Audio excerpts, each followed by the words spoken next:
This should put her through the wall.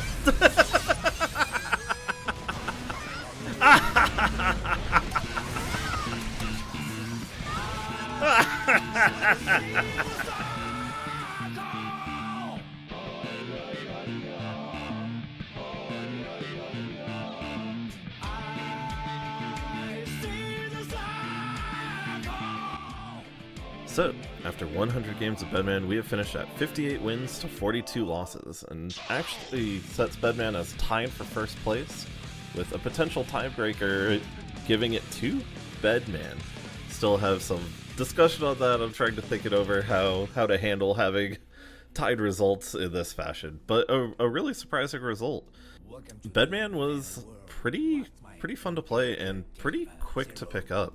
Somebody that I was actually worried about playing because the air system seemed a little complicated on the surface, and then knowing that he had some unique movement, which is something that stifled me before, I was a little worried that like it would take me some time to pick up and that and to adjust to, but it was actually fairly quick for me. I took to Bedman very quickly. I don't think I ever dropped from the 10th floor. Normally, when doing this series, we'll mostly stay on like the 10th floor and going back and forth between 9th and 10th floor, and then later on, after adjusting to the character, you get like a celestial challenge or two.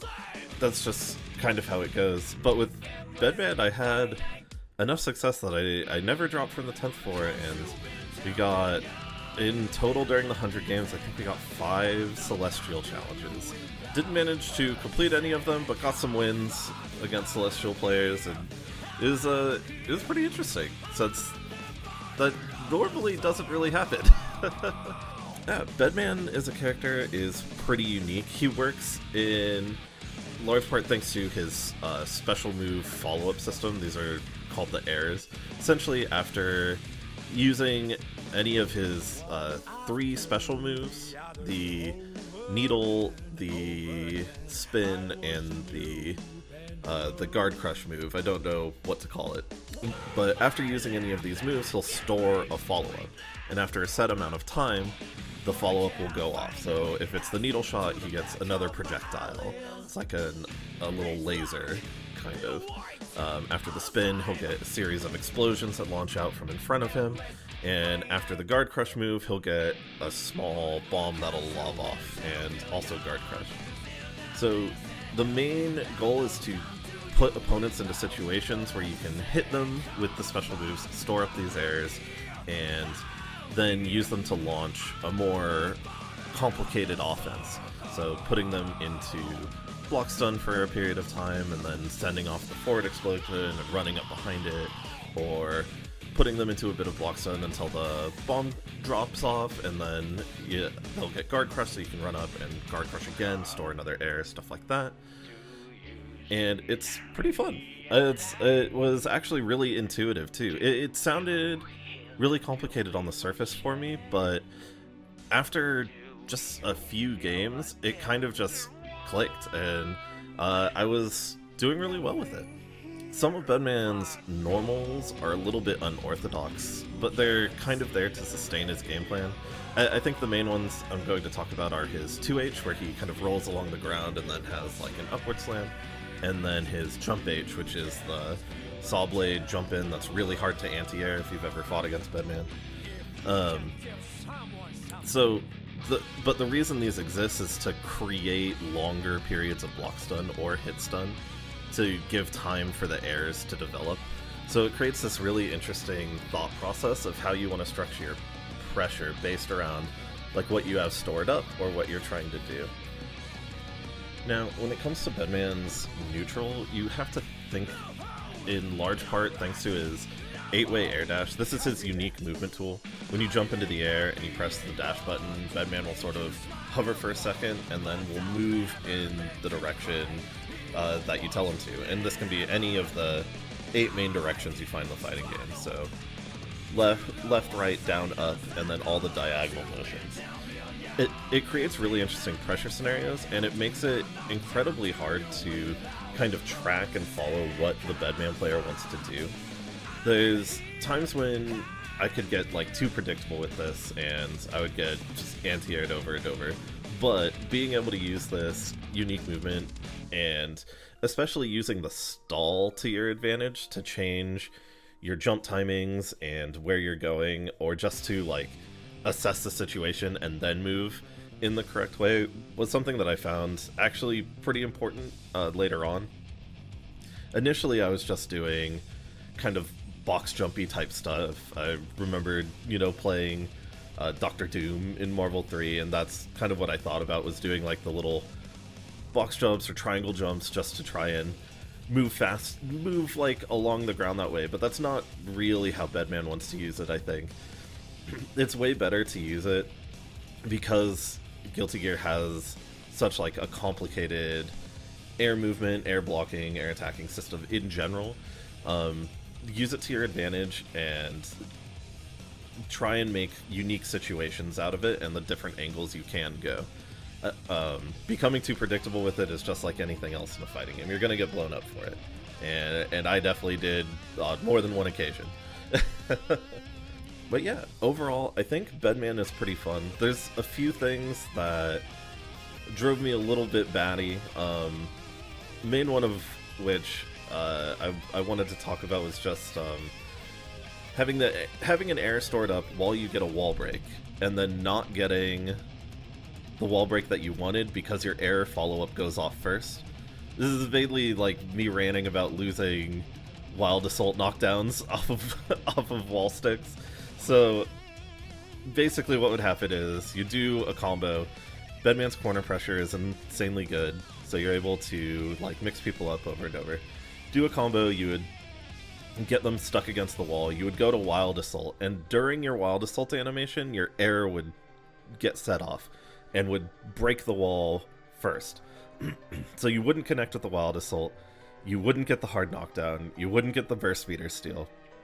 It's just a real feel-bad moment, and it reminded me, because I've been playing a lot of Jacko off-stream, that she has it right now where if you Wild Assault, it'll remove all of her minions from the screen. So if you get a wall stick and you Wild Assault during the little screen freeze that happens there, all the minions will disappear. Any of them that were about to like hit the opponent and break them through the wall accidentally, they'll just vanish.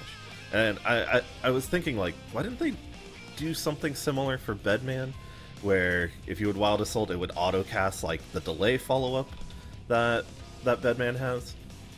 But I think the reason is because the idea with White Wild Assault for Bedman is that you use it in conjunction with the errors to create an even more oppressive pressure scenario, even after the neutral skip that White Wild Assault provides. So I think there's a bit of nuance to explore there, but man, that was probably the most infuriating thing. But yeah, overall Bedman was extremely fun, and pending some discussion or internal debate, I think he's the new top contender for my Who Should I Main list. Officially dethroning Axel Lowe, who has had a long reign over this spreadsheet. But yeah, let me know what you think about Bedman in the comments below, and enjoy the matches, guys. Peace. Just a quick note here, for the last game, I normally do game 1, game 50, game 100. I decided to go with game 97.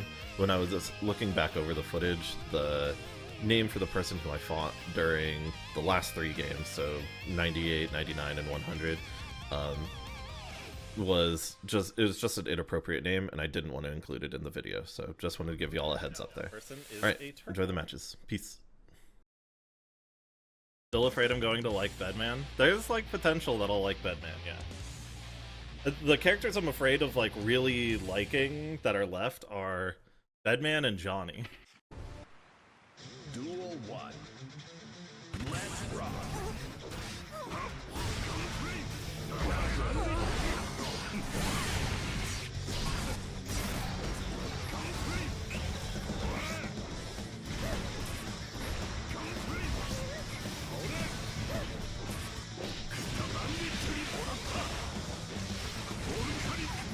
Nice.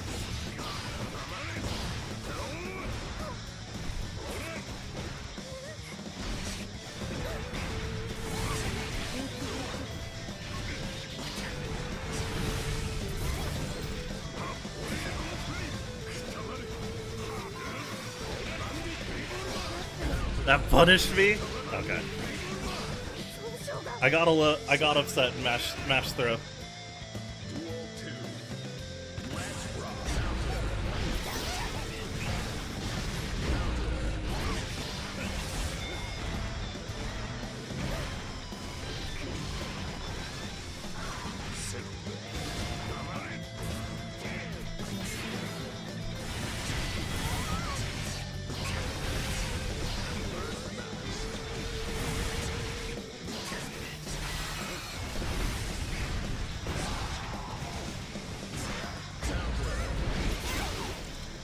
Slap.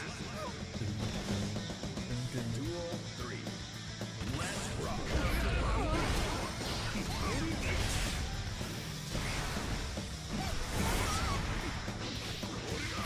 Nice punish.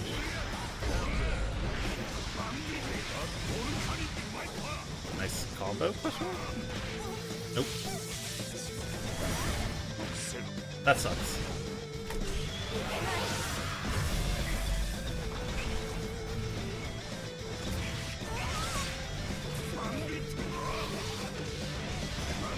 No! Slap. That wasn't a bad first game, though. I'm cool with that, actually. My third Celestial challenge, but still. Eerily good performance on Bedman so far.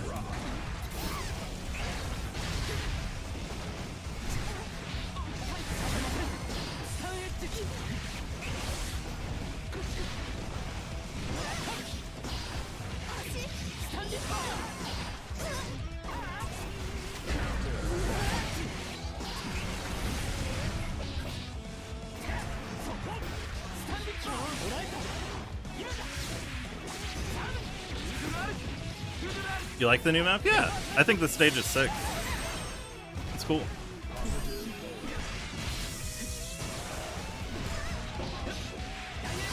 Worth a shot. Trying to catch him sleeping, but he's on top of it.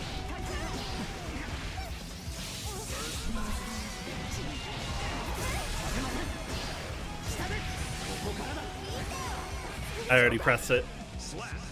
I think it looks pretty, but you hate playing on it. It's way too bright. I don't think it's too bright. Unless you're like playing in the dark all the time, which could be the case. Oh.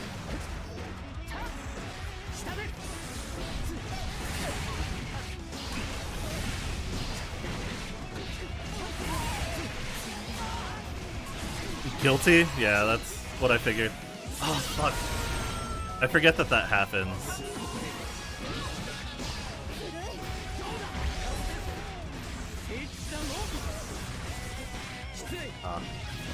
Tried to break.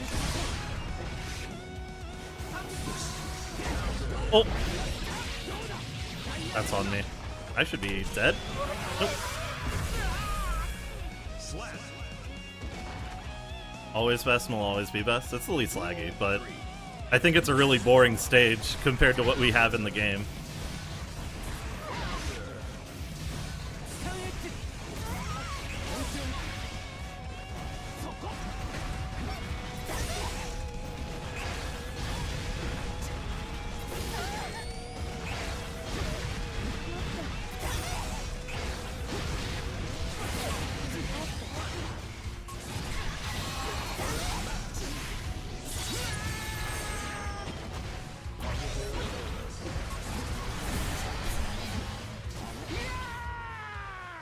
Hey, that sounds like a game 50 win to me. Even though I failed the Celestial Challenge, but you know, we're here when the stream started. So. Mankind Union. Duel 1. Let's rock.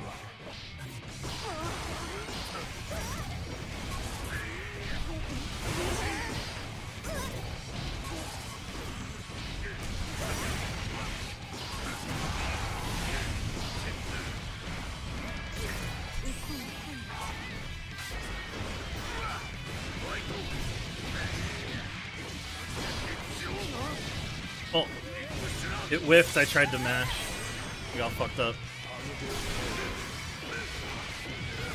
Nice confirm.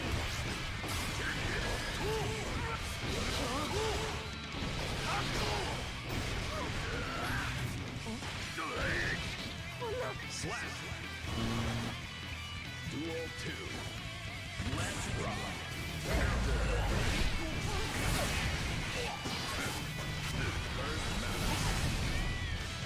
Oops.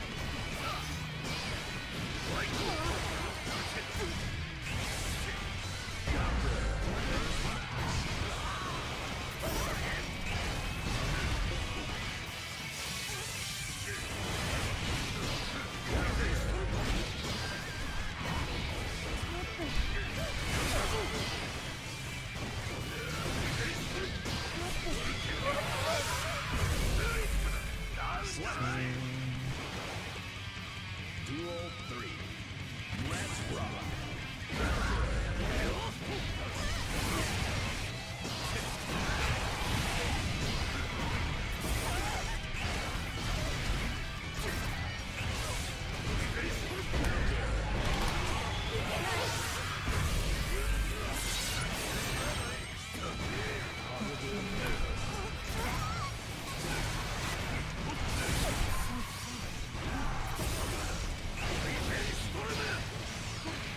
Ooh, nice throw.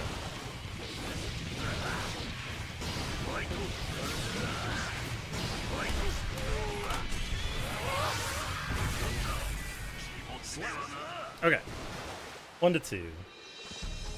56 to 42. Getting close. Getting close. Wait, is that right? No, 56.